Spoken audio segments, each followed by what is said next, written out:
반갑습니다. 4월 10일 금요일 큐티 스케치 시간입니다. 오늘 본문은 시편 93편 1절부터 5절까지의 말씀입니다. 오늘 본문은 이렇게 시작합니다. 여호와께서 다스리시니 스스로 권위를 입으셨도다. 여호와께서 능력의 옷을 입으시며 띠를 띠셨으므로 세계도 견고히 서서 흔들리지 아니하는도다. 오늘 본문은 성도들의 찬양 중에 하나님이 과연 이러한 분이시다라고 찬양을 하는데 그 찬양을 하기까지 인생들이 경험하는 것이 무엇인지,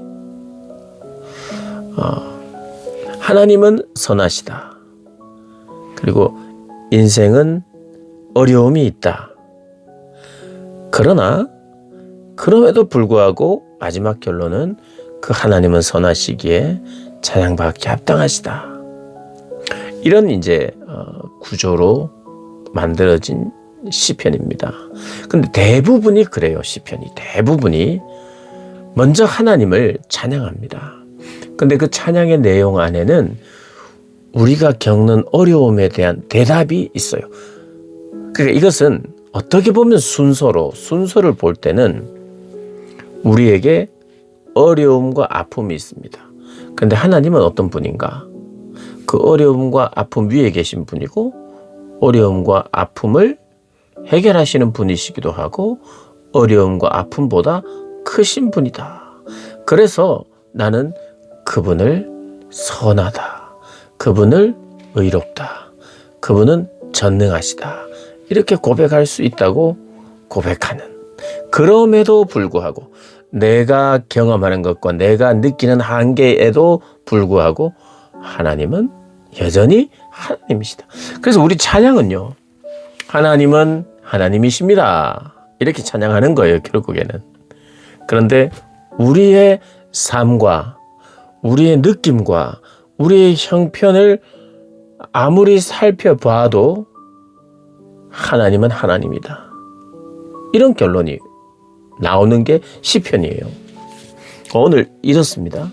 어떻게 보면 이건 신앙생활의 가장 핵심이기도 하고 우리가 배워야 하기도 하고 실제로 이렇게 하나님을 찬양하고 바라볼 때 실제로 시편의 기자처럼 찬양할 수 있다. 이것이 바로 시편입니다. 보면요, 그분은 스스로 권위를 입으신 분이다, 이렇게 이야기합니다. 여호와께서 다스리고 계시니, 이게 실제로 히브리어로는 그분이 왕으로 통치하시기 때문에, 그분의 통치가 드러나셨기 때문에, 그분이 왕이시기 때문에 그분은 스스로 권위를 입으시다. 어떤 권위를 주는 게 아니에요. 누가 권위를 주는 게 아닙니다. 뭔가 수여를 받는 분이 아니세요. 그분은 스스로 계신 분이죠. 그리고 그분은 누군가에게 권세를 주기도 하고 주지 않기도 하는 분이에요. 스스로 권위를 가지신 분이십니다. 여호와께서 능력의 옷을 입으시고 띠를 띠셨으므로 세계도 견고히 서서 흔들리지 아니하는도다. 능력의 옷을 입었대요. 옷을 입고, 이제 이것은 하나님의 전능하심을 표현하는 이 방식입니다. 우리가 이해하기 좋게 옷을 입으셨어요. 자, 어떤 옷을 입었습니다. 그리고 옷에 띠를 띄었어요. 이건 무슨 말이냐면 활동하시겠다는 거예요. 마치 어떻게 팔을 걷어서 뭔가 일을 하시겠다는 이런 의미입니다. 하나님의 능력을 가지고 계신데 그 능력을 사용하겠다는 거예요. 팔을 걷어 올리고 띠를 딱 띄고 이제 힘을 주고 일을 하겠다는 그런 의미입니다. 그분의 능력을 사용하신다는 의미예요. 그러면서 띠를 띠셨기 때문에 띠셨으므로 세계도 견고히 서서 흔들리지 않는다. 세계가 흔들리지 않습니다. 세계가 질서를 가지고 있어요. 온 우주 만물이 그래요. 그 자리에 정확하게 있거든요. 지구가 그렇고 달이 그렇고 모든 행성들이 그 자리에 있습니다. 물론 우리가 이제 발견하지 못하는 것 중에는 이제 이탈하는 것도 있죠. 그런데 그 자리에 그대로 있게 하시는 분이 누구냐? 하나님이에요. 근데 어떻게 이 모든 우주의 질서가 그대로 유지되고 있느냐 하면 하나님이 힘을 쓰고 계시기 때문이라고 오늘 성경은 그렇게 하나님을 찬양하고 있어요.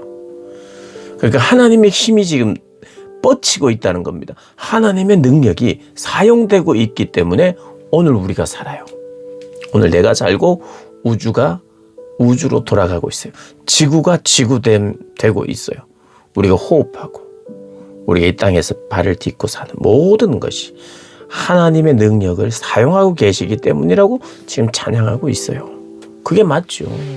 실제로 그렇게 우리는 하나님의 능력을 찬양할 때, 주님의 전능하심을 노래할 때, 그 전능하심이 내가 어떻게 뭔가 일할 때나 필요할 때 전능하심을 그때만 살짝 써주시는 게 아니에요. 그 전능하심을 지금도 계속 사용하고 계세요. 그러니까 나에게 실제로 나에게 내가 느낄 만큼 적용이 안 되거나 나에게만 특별한 일이 있을 때만 전능하신 하나님이 드러나고 계시되는 게 아니라 그분은 전능하시고 다스리시고 지금도 그분의 힘과 능력을 사용하고 계시는 분이라는 거예요. 주의 보좌는 예로부터 경고에 있었으며 주는 영원인부터 계셨습니다. 당신의 보좌는, 당신의 왕권은 언제나 그대로입니다. 예전부터 그 왕권을 찬탄할 자가 없어요. 찬탄할 자가 없어요. 영원부터 계셨습니다. 근데 이제 3절이 이런 말입니다.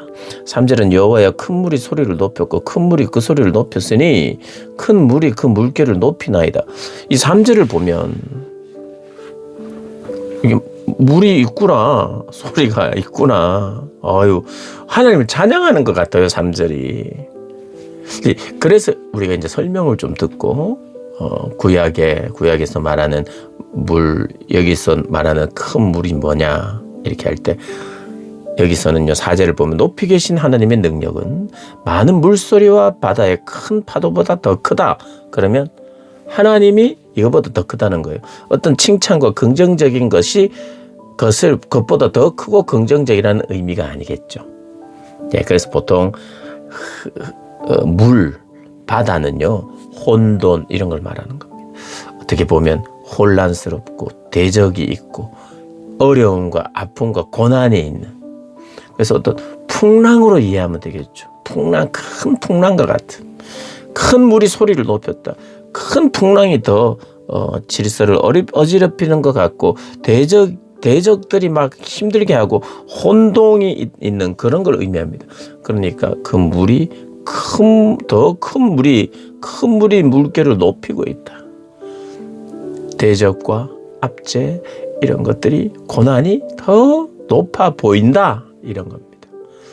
그렇지만 우리가 1절 2절을 찬양했던 것처럼 4절에서 높이 계신 여호와의 능력은 이 많은 물소리, 바다의 큰 파도보다 큽니다. 바다의 그 물보다, 혼돈이라고 말하는 아주 어떻게 보면 온 우주를 다스리고 계시는, 모든 전능하신 힘으로 유지하고 계시는, 그러나 힘들지 않으시는, 겨우 하시는 게 아니라 충분하고 넉넉하게 하시는 분, 그러나 그 하나님의 일을 열심히 하시는 분, 그분 안에서는, 그분 앞에서는 큰 물이 아무것도 아니라는 걸 지금 찬양하고 인정하고 있어요. 4절에 높이 계신 여호와의 능력이 바로 많은 물소리와 바다의 큰 파도보다 큽니다 라고 고백해요. 그리고 5절에 여호와의 주의 증거들이 매우 확실하고, 그런 증거들이, 주님의 다스림이 확실하고 주의 진리의 말씀이, 보통 주의 증거하면 주의 말씀을 의미합니다. 그 말씀은 매우 확실합니다. 어떤 말씀입니까? 하나님이 창조하시고 하나님이 다스리시고 시작하시고 끝이 있는 하나님의 모든 말씀이 확실하고 진실하다는 의미입니다. 그리고 그분의 왕되심이, 그분의 다스리심이 확실하다는 거예요. 그러면서 이렇게 이야기해요. 거룩함이 주의 집에 합당하니 여호와는 영원 무궁하시리이다. 여호와의 집, 주님의 집에는 하나님의 거룩함이 있어요. 그리고 주인의 집에, 여호와의 집에 여호와의 백성들은 역시 하나님을 닮은 하나님의 자녀로 거룩함이 있어야 돼요. 그 거룩함이 가득한 것이 주의 집이라는 거예요. 그게 합당하다는 거예요. 그 거룩함은 구별됨이요, 그 거룩함은 하나님의 말씀에 순종하는 그런 거죠. 그러면 오늘 이런 겁니다. 하나님의 통치는, 하나님의 다스림은 변화가 없습니다. 그리고 그 변화가 없다는 분명한 증거는 내가 힘들고 아프고 대적이 있고 혼란스럽고 뭐가 깨뜨려질 것 같고 아무 일도 안 일어날 것 같고 그냥 대적에게 그냥 당할 것 같고 그냥 끝날 것 같은 그런 혹시 세상에서의 삶이 있느냐? 그보다 크신 분이 하나님이시고 그 하나님은 여전히 하나님이시다. 그러니 그분께 구별되고 그분 앞에서 구별되고 그분이 그렇게 거룩하신 것처럼 내가 거룩해야 한다. 그것이 합당하다. 이렇게 이야기합니다. 사랑하는 여러분, 그런데요, 우리가 이렇게 하나님을 찬양하면 이게 좀 기계적인 것 같잖아요. 하나님은 선하시다. 내 삶이 어려운데 삶이 어려워도 하나님은 선하시다. 그래서 아멘, 하나님 선하십니다. 이렇게 기계적으로 우리가 할 수 있느냐? 근데 기계적으로는 안 돼요. 이게 어떻게 가능하냐면 이런 겁니다. 하나님을 사랑하고 신뢰해요. 여러분, 우리는 어떤 아름다운 것을 보면요, 아이들이 정말 아름답고 좋고 너무 사랑스럽고 너무 매력적이면 그 사람에게 마음이 뺏겨요. 여러분, 우리는 하나님께 마음이 뺏기는 존재예요. 그럼 하나님을 알게만 되면, 하나님의 아름다우심을 경험하게 되면 우리 마음이 뺏겨요. 이게 사랑이에요. 그럼 하나님을 섬기고 하나님을 믿고 의지하는 것은 내 마음이 빼앗겨서 가능하도록 하는 것이 바로 하나님 섬김입니다. 어떤 아이들이, 청소년들이 연예인 너무 좋아하잖아요. 연예인을 좋아하면 연예인을 따라가고 싶고 거기 있으면 그 연예인을 보면 마음이 뺏겨요. 그에게 사인이라도 받고 싶고 그와 사진이라도 찍고 싶고 뭐라도 하고 싶은 그런 정말 내 마음이 빼앗기는 그게 있잖아요. 그러니까 그렇게 돌아다니는 거예요.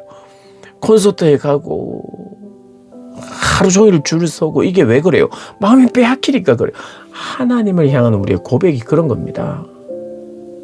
하나님을 사랑하게 되는, 하나님을 신뢰하고 그 하나님을 자꾸 바라보고 모든 만물을 다스리고 계시는 하나님의 그 전능하신 손길이 뻗치고 있는 그 하나님의 그 아름다움을 경험할 때 내 마음이 빼앗기죠. 나의 어려움과 대적과 혼돈이 있을 때 여전히 그 하나님을 바라볼 때 내 마음이 빼앗기기 시작하는 거예요. 그래서 과연 하나님은 전능하십니다. 과연 하나님은 왕이십니다. 주님, 당신은 왕이십니다. 주님은 다스리는 분입니다. 이렇게 고백하면서 사랑하면서 마음이 빼앗긴 채 그렇게 살아가는 겁니다. 여러분, 하나님께는요, 마음이 빼앗기는 겁니다. 그렇게 기도하십시오. 내가 하나님 충성하겠습니다. 이제는 잘하겠습니다. 이제 약속해요. 믿어주세요. 예, 이런 게 신앙생활이면 참 얼마나 힘들까요? 그런데 하나님을 알면 마음이 빼앗기는 거죠.